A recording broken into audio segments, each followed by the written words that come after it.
Em 1910, o italiano Guilherme Rogato desembarca no Porto de Santos, São Paulo. Em 1919, vem a Maceió fazer uma exposição fotográfica em esmalte e sua chegada foi anunciada pelo Jornal de Alagoas como precursor da sétima arte no estado. 2 anos depois, Rogato muda-se para Maceió com uma câmera cinematográfica, instalando seu ateliê na rua 15 de novembro, número 89. Cria a Rogato Film, onde realiza vários documentários de Alagoas.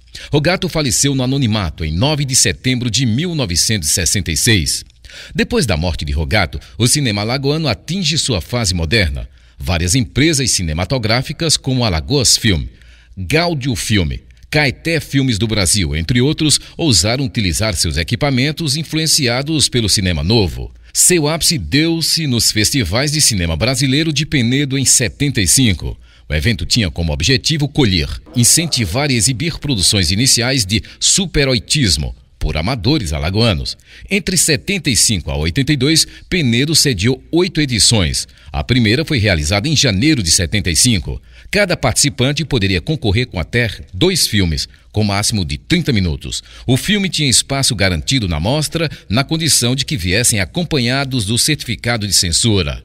Solange Berá Lages, à frente do DAC, apoiada pelo MEC, criou o evento contemplando vários realizadores de produções em Super 8, bem como em 16 e 35 milímetros. Dessa forma, a cidade retornou novamente ao cenário cultural alagoano, celebrando com a participação de renomados cineastas brasileiros. No 5º festival, foi admitida a participação de produções de todo o Brasil, inclusive os filmes premiados em outros festivais de bitola 8mm, desde que fossem inéditos no circuito comercial. Essa edição teve recorde de inscritos, superando edições anteriores e também as posteriores. Após uma pré-seleção, o evento apresentou ao público 15 produções audiovisuais.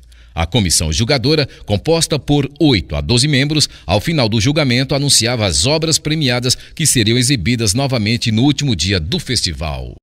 Por que ocorreu o Festival do Cinema em Penedo? O que é que levou Penedo a sediar os festivais de cinema?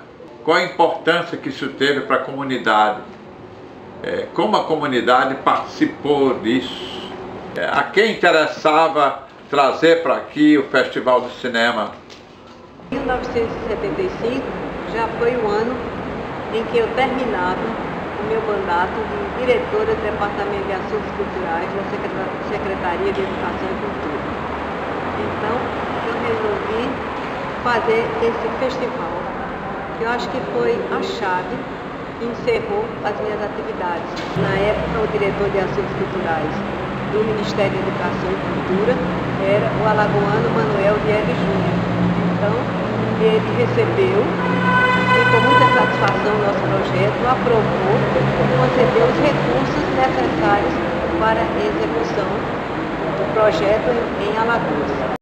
Existe toda essa expectativa, né, de receber os artistas e também de ver em primeira mão, né, os filmes. Né? Os filmes eram exibidos praticamente em primeira mão aqui em Penedo, né? E com a presença dos protagonistas. Cine Penedo, que eu não me recordo da data, era Ranulfo Victor de Araújo. Ok. Foi o proprietário, o primeiro proprietário. O que eu tenho conhecimento, né? Depois passou para o seu Aldejas, né? Meu sogro hoje. Pronto, né? Mais ou menos. E depois passou para o grupo Peixoto Gonçalves, né? Da família, é isso mesmo, né? mais ou menos. Que tal a menina, sua agilidade dela para vender os ingressos, sabe? Amanhã você vai para a bilheteria. Aí no domingo, meu Deus do céu, para a bilheteria, você vai para a bilheteria. À noite no cinema, de segunda a sexta, você fica no Cine Penedo. Sábado e domingo vem para o São Francisco. Eu organizei um festival de Super 8 no Teatro de Arena, ao lado do Teatro Teodoro. E deu muita gente, era de graça, a porta aberta no centro da cidade. E eu peguei os filmes que passaram em Penedo e trouxe para Maceió. Fiz um novo júri, organizei um novo júri para julgar os filmes de Penedo. Aí foi bom porque o que ganhou em Penedo ganhou de novo, um outro que não ganhou o prêmio. Foi legal. Talvez venham, em decorrência das respostas, venha saber por que não houve continuidade. O Festival de Gramado continuou, o Festival de Brasília continuou e o nosso não continuou. Então, quais foram as forças que não foram conjugadas para levar esse festival a ter continuidade? Era um pacote feito, né? A gente não tinha acesso, a gente não discutia, a gente não questionava, a gente não dialogava sobre a forma, né, do contexto do festival. O festival vinha um pacote pronto, vinham as pessoas do Rio, né, de São Paulo, de Minas, e essas pessoas eram selecionadas pelo governo, pela Secretaria de Cultura, e nós estávamos ali para ser criticados, para ser julgados. E o júri de Penedo era composto por pessoas de fora, de São Paulo, do Rio de Janeiro, do Paraná, gente ligada a cinema. Então não era amador. Eu entrava como representante alagoano, porque eu era uma pessoa que escrevia em jornal assiduamente. Aí eu tinha firmado o nome aqui no Jornal de Alagoas. Agora, como eu falei a você, eu fui gostando do Festival de Cinema de Penedo e me encantando com os filmes alagoanos, mesmo com todos os defeitos que eles possam ter. Ainda hoje, esse filme é mal feito, coisa e tal, mas tinha uns que a gente notava o carinho dos meninos, de fazer um trabalho bom, de se expressar. E esse sentimento que o homem tem de se expressar através da arte é um negócio fascinante. E eu gostava dos filmes do Mário Jorge Pejó, do Joaquim Alves, do Celso Brandão, do Zé Márcio Passos, Ben Valcon.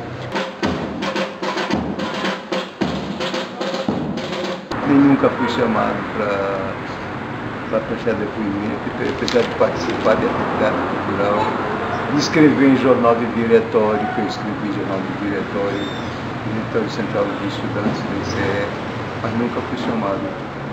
Organizei, agora levei bronca de censor da Polícia Federal.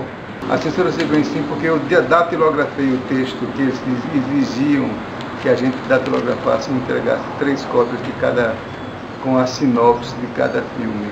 Aí essa sinopse, esse resumo da história do filme, foi datilografado a primeira via em vermelho. O cara amarrotou o papel assim na minha frente. Você está pensando o quê? Deu um tapa no birô, um tapa na mesa. Você está pensando o quê? Isso aqui é uma repartição pública federal, isso não é coisa de comunista, coisa e tal. Eu fiquei com medo pensando em ser até detido lá na Polícia Federal. Já acompanhei com alguns censores da Polícia Federal filmes que tinham que ser censurados, onde tinham que ser vistos previamente. E além de ser visto previamente, eles julgavam se tivesse alguma cena forte, mandavam cortar ou proibir. Outro momento muito emocionante para a gente é quando a gente conseguia a licença dos filmes pela Polícia Federal. Olha, tinha um senhor Porto que todo artista já tremia com medo dele cortar as melhores partes do filme. Então, quando os filmes voltavam na íntegra, nós ficávamos muito satisfeitos, era uma emoção grande. E também até as exposições, porque tinha o Festival de Cinema, mas nós levávamos exposições de artes plásticas. E o que acontecia? Todos aqueles quadros tinham que ir para a Polícia Federal para serem aprovados. E às vezes a gente ria quando eram aprovados os filmes que tinham uns pedacinhos, que tinham um ataquezinho à Revolução, ou até uma tela, e eles não percebiam.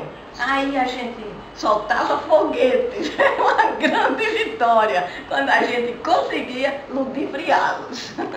Aí o Mendonça era um cara mais aberto, e o Mendonça ficava coitadinho, num dilema danado, porque nos rigores da época, ele fazendo parte de um órgão da Polícia Federal, dura, severa com a parte cultural do país.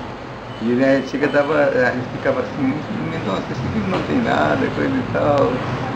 E ele acabava depois a gente fazendo um acordo, os filmes que eram mais assim, mais fortes, digamos assim, passavam só para o júri, não passava para o público em geral. Aí depois que passava, só ouvi isso com 2 filmes. um curta do Rio de Janeiro, 35mm, um filme feito pela equipe profissional de cinema, A Loucura, era um curta-metragem chamado A Loucura, e um outro que tinha uma cena política, uma manifestação política estudantil no Maranhão. E ele liberou para o júri ver. Então o júri de Penedo naquela época formado por 10, 12 pessoas. Aí nós assistimos a esses dois filmes primeiro, e depois abrimos o cinema para o público. A gente conseguia negociar sem choque. A camisa aqui no alto, desabotoado. Esse mesmo censor deu um murro no birô. Cristiano, uma repartição pública federal, está pensando. A gente ficava com medo. Era uma época ruim, uma época difícil, muito dura, muito ruim mesmo. Mas eu nunca tive problemas com ele, não. Apesar dos sustos. Não dá para afastar a prática, a produção cinematográfica, as exibições do contexto de 64. 64 não apenas revela, aponta o golpe militar no Brasil, mas sobretudo também a consolidação do capitalismo no Brasil. Então o que ocorre? É um período crítico, não é? Ou seja, como pensar em liberdade no momento que o Brasil passa por uma extrema censura cultural, política, social. E como, por exemplo, pensar um cinema para a liberdade dentro da esfera da ditadura militar. É uma relação bastante perigosa no momento que uma boa parte dos intelectuais, artistas, né, eles começam a ser perseguidos e não conseguem, sobretudo, ter, fora, obviamente, um processo de resistência e de luta, a manter um pensamento, eu diria, livre e possível no Brasil. Agora, o cinema alagoano, depois que Penedo, acabou em 82 o Festival de Penedo, por conta de uma posição política tomada pela Ematur, pelo governo do Estado da época. O Agir deixou o governo e quem assumiu foi Teobaldo Barbosa, se não me engano, foram 9 meses. Ele não tem culpa não, porque apresentaram a ele o seguinte, a ideia era trazer o Festival de Penedo para Maceió, porque Penedo não oferecia condições de fazer um grande festival. Ia muita gente para a cidade, pouca hotelaria, poucos restaurantes. O governo militar conseguiu massificar o conhecimento do povo brasileiro. E você começa a encontrar um cinema também muito crítico, que a massa também não consegue compreender. Já é feito da ditadura militar. Então essa é a grande contradição, não é? Eu diria uma condição de extremidade. Cinema em tempo de ditadura. O povo que não ia para o cinema. Olha, eu ia para a bilheteria. O seu Zé que tem na Celina, conta as pessoas, o seu Zé que tem 5. E 5 é pagar, né, cinema, é para assistir. Isso aí, vai pifando do cinema, né? Aí no outro dia mudava de filme para ver, mas o povo quando botou, entrou televisão, aí eu saí da minha casa para assistir cinema, o filme, não, eu prefiro ficar na minha casa. O sinal Louro vendeu o IFAM, que agora disse que vai fazer festival de cinema, eu espero, né? Que ele aqui está acabando o Penedo, esse IFAM. Porque quando não veio para melhorar Penedo, para depois estar falando do prefeito. O prefeito está fazendo bom trabalho, agora você está na sua casa, você não pode fazer nada na sua casa. Por que, meu Deus? A pessoa, eu da minha casa mesmo, queria botar uma grade dentro. Aí falei com o Tico. Eu digo, Tico, aí eu disse, Tico, minhas bolsas está precisando fazer eu mudar, mas agora não estou com condições. Aí eu disse, minha irmã, tá louca para botar uma grade. Bote! Nós botamos, eu quero que ele vá entender, sou amigo do cara do Ivan. Eu quero que ele vá lá em casa, ele conhece a minha casa, eu quero que ele entre. Mas esse casarão, esse portão aí, mas fiz, os que eu gostei. Aí ele comprou. Aí disse, a senhora vai ser a primeira a entrar no cinema.